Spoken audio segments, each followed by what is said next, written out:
2 weeks ago, Elon Musk did something no billionaire has ever done. He named them. On live television, during an interview that was supposed to be about Tesla and SpaceX, he was asked a simple question. Who do you think really runs the world? And instead of giving the safe answer, instead of deflecting or making a joke, Elon paused. You could see it in his eyes. He was calculating, weighing the cost, and then he said it.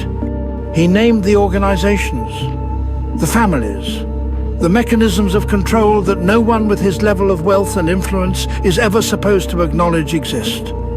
Within minutes, the clip was being suppressed.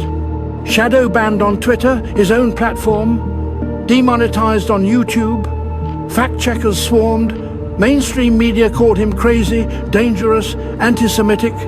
But here's the thing. Everything he said is documentable, verifiable, public record. He didn't share conspiracy theories. He shared organizational charts.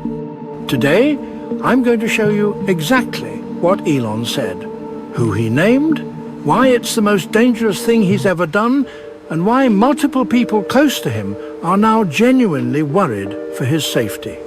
Because this isn't about electric cars or Mars colonies. This is about power, real power, the kind that makes presidents irrelevant. And Elon just told you how it works.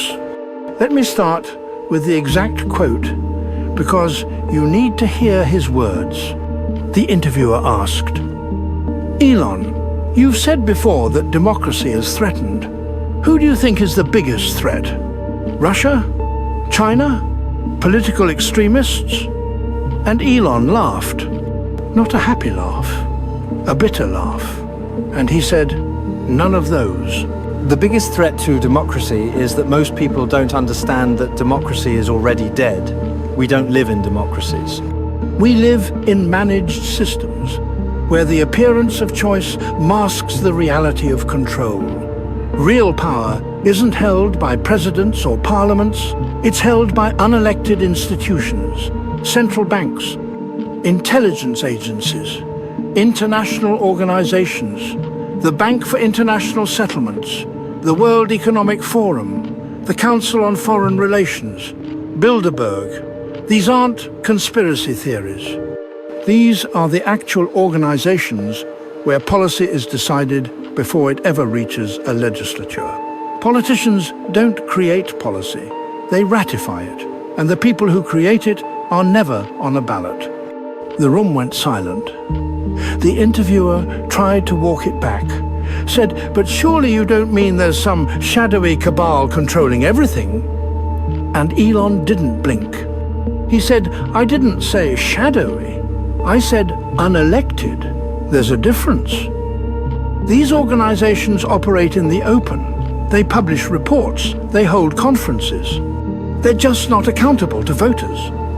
The Bank for International Settlements in Basel literally sets monetary policy for central banks worldwide.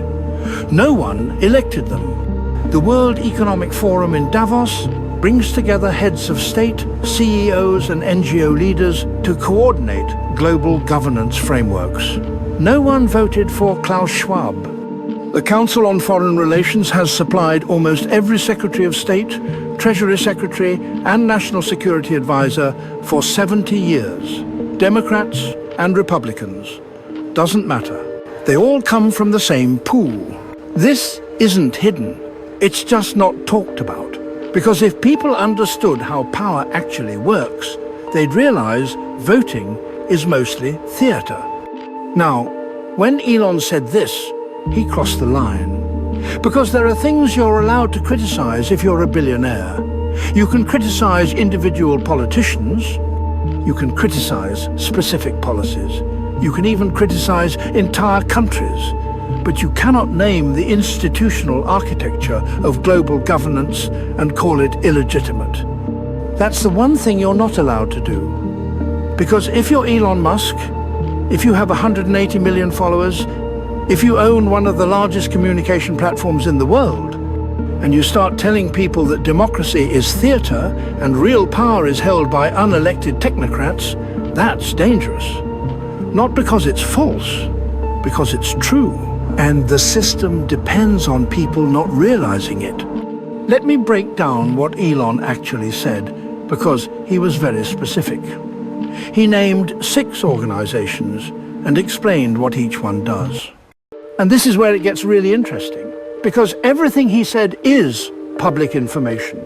You can verify all of this, but almost no one knows it, because it's not taught in schools.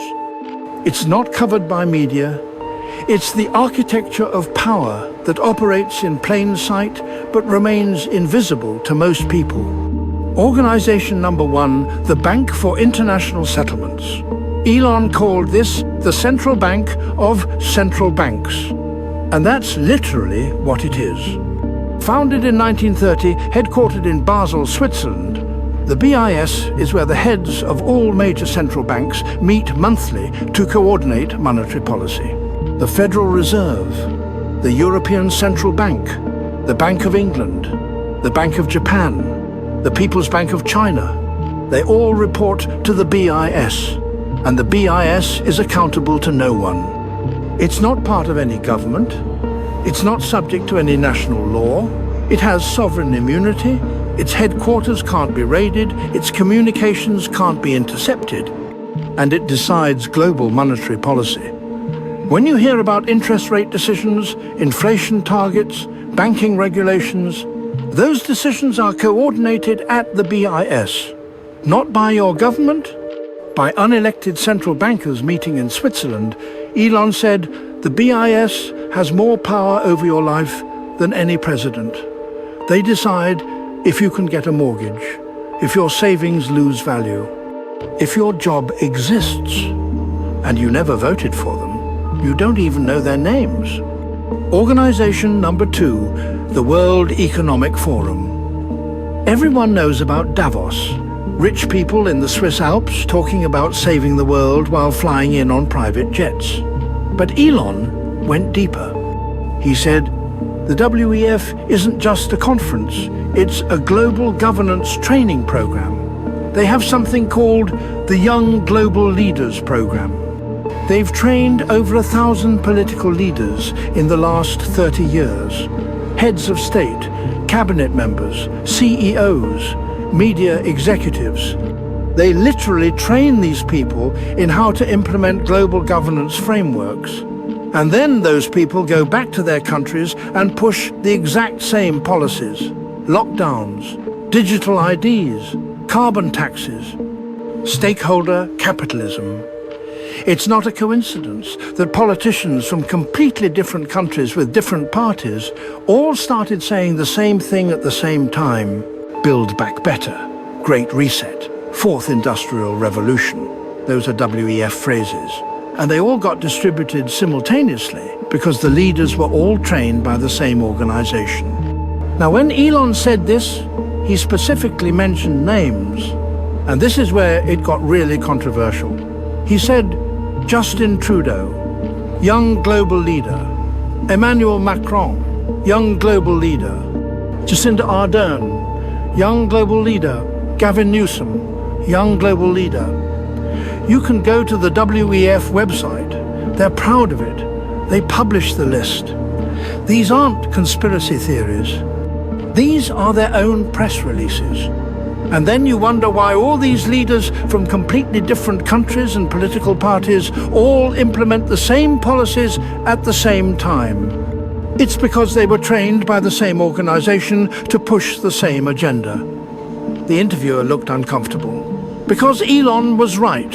You can verify this. The WEF literally publishes the names of young global leaders on their website, and many of them are now heads of state or powerful ministers. And they do push eerily similar policies. But pointing this out gets you labeled a conspiracy theorist, even though it's documented. Organization number 3, the Council on Foreign Relations. Elon called this the American Shadow Government. He said the CFR has about 5,000 members, corporate executives, bank heads, media owners, politicians, academics.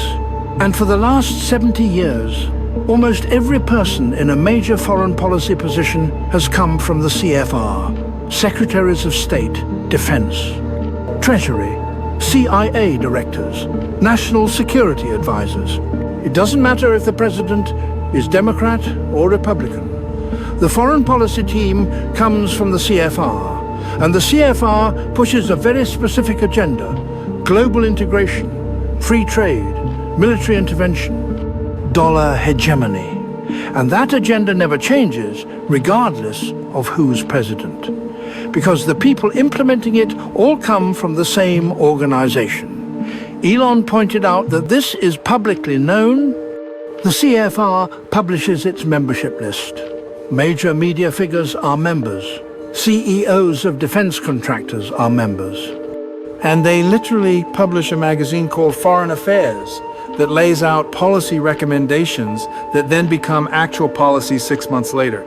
It's not hidden, it's just not discussed.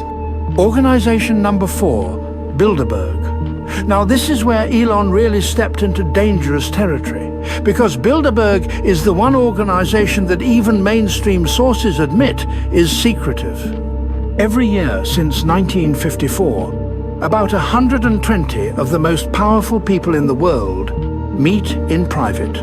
No press allowed, no minutes published, no recordings, political leaders, royalty, bank heads, tech CEOs, intelligence officials. They meet for 3 days and discuss global policy. And then, mysteriously, the policies they discussed start appearing in multiple countries simultaneously. Elon said, Bilderberg is where the agenda is set. The WEF is where it's packaged and sold. The CFR is where it's implemented in the US, and the BIS is where the financial architecture is coordinated. It's a system. And it's not a conspiracy. It's just how power actually works. But if you talk about it, they call you crazy. Because the system depends on people not understanding the system. Organization number 5, BlackRock and Vanguard. Elon didn't just talk about official organizations, he talked about financial control. He said most people don't know that 2 companies, BlackRock and Vanguard, are the largest shareholders in almost every major corporation in the world. They own pieces of everything: banks, tech companies, media companies, defense contractors, pharmaceutical companies, and they vote those shares, which means they have operational control. When you see corporations all pushing the same political messaging, all adopting the same ESG standards, all making the same hiring decisions, it's not because they all independently decided to. It's because their largest shareholders, BlackRock and Vanguard, are pushing that agenda through shareholder votes. And BlackRock and Vanguard are managed by a very small group of people who are all connected to the same institutions: CFR, WEF, Trilateral Commission. It's an interlocking network of power. And then Elon said something that really made people nervous. He said, and if you look at who owns BlackRock and Vanguard, it gets even more interesting. Because Vanguard is privately owned and doesn't disclose its shareholders.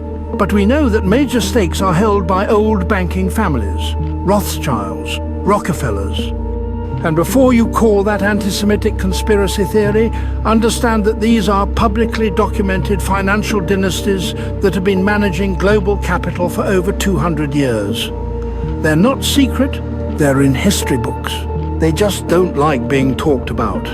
But they exist, they have power, and that power is financial, which in a capitalist system means it's ultimate power. Now, when Elon mentioned the Rothschilds, the fact-checkers lost their minds, because that's the one name you're absolutely not allowed to say. Doesn't matter that the Rothschild banking dynasty is a documented historical fact. Doesn't matter that they literally financed European governments for centuries. If you mention that name in the context of global financial power, you get called anti-Semitic. Even though it's not about religion, it's about finance. But Elon anticipated this. He said, I know what I'm about to be called for saying this, But I'm talking about banking families and financial structures, not religion or ethnicity. The Rothschilds are bankers. The Rockefellers are oil and banking. These are documentable facts. But we've created a system where certain facts can't be stated without social punishment. And that's how the system protects itself. Not through secrecy, through taboo. Organization number 6, and this is the one that might be most important, the intelligence community. Elon said something that shocked people. He said, the intelligence agencies don't work for the president. The president works for them. Or more accurately, they work for the same institutional interests that the president has to negotiate with. When JFK tried to go around the CIA, he ended up dead. When Trump tried to challenge the intelligence community, they leaked against him non-stop, launched investigations, and made his presidency almost impossible. Intelligence agencies are the enforcement arm of the unelected power structure. They don't serve the American people. They serve institutional continuity. And they have the power to destroy anyone, including presidents, if they threaten that continuity. Now, when Elon said this about JFK, people accused him of endorsing conspiracy theories. But here's the thing. The CIA's involvement in coups, assassinations, and regime change operations is declassified public record. Operation Northwoods, MKULTR, COINTELPRO. Iran, 1953. Guatemala, Chile. These aren't theories, these are admitted historical facts. And Elon's point was simple. If intelligence agencies have the power and willingness to overthrow foreign governments, why would we assume they don't have power over domestic politics? He said, the national security state is the deepest part of the deep state, and it's not accountable to voters, it's accountable to itself. So why did Elon say all this? Why would someone with his wealth and influence risk everything by naming these organizations and calling out the power structure? I think there are 3 reasons. Reason 1, he's reached a level of wealth and influence where he believes he's somewhat insulated. He owns a communication platform. He has 180 million followers. He has contracts with the US government through SpaceX that make him strategically important. He thinks he's too big to completely destroy. And he might be right. Or he might be dangerously wrong. Reason 2, he's genuinely concerned about the future. Elon talks a lot about existential risk, AI, nuclear war, environmental collapse, and I think he's realized that these risks can't be addressed within the current power structure. Because the current power structure benefits from instability, from short-term thinking, from keeping populations distracted and divided.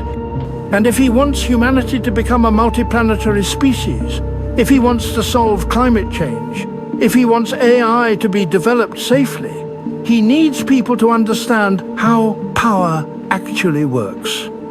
Because you can't fix a system you don't understand. Reason 3, and this is the darkest possibility. He knows something we don't.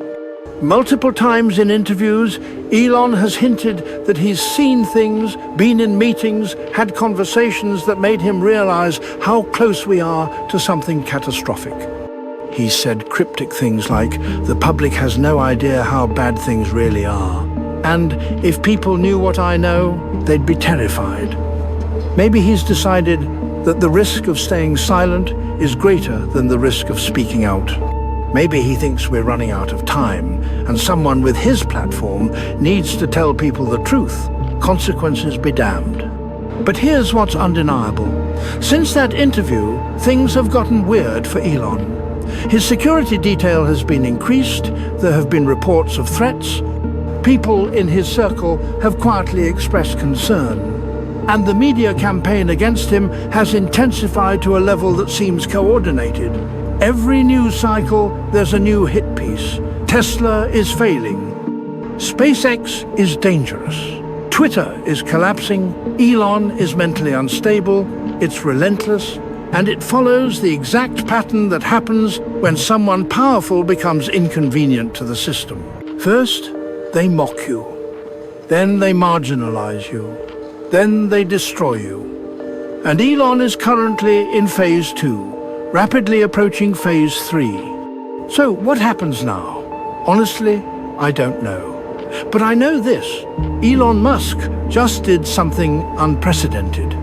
He used his massive platform to name the organizational structure of unelected global governance and call it illegitimate. He told 180 million people that democracy is theater and real power operates outside democratic systems. And he did it knowing exactly what the consequences would be. That's either incredibly brave or incredibly reckless. Maybe both. But one thing is certain. He can't unsay it. And now millions of people are looking into these organizations, reading their websites, connecting the dots. And that's the one thing the system absolutely cannot tolerate: awareness. Because the system's power depends on invisibility. The moment enough people see it, understand it, and name it, the system's legitimacy evaporates. If this opened your eyes, share it. Because they're going to try to bury this. They're going to call it conspiracy theory, misinformation, dangerous content. But everything I just told you is verifiable. These organizations exist. Their power is real. And Elon Musk just told you to look at them. So look, do your own research, read their own websites, and decide for yourself whether we live in a democracy or a managed system. Because that's the question Elon just forced into the open. And they're furious that he did.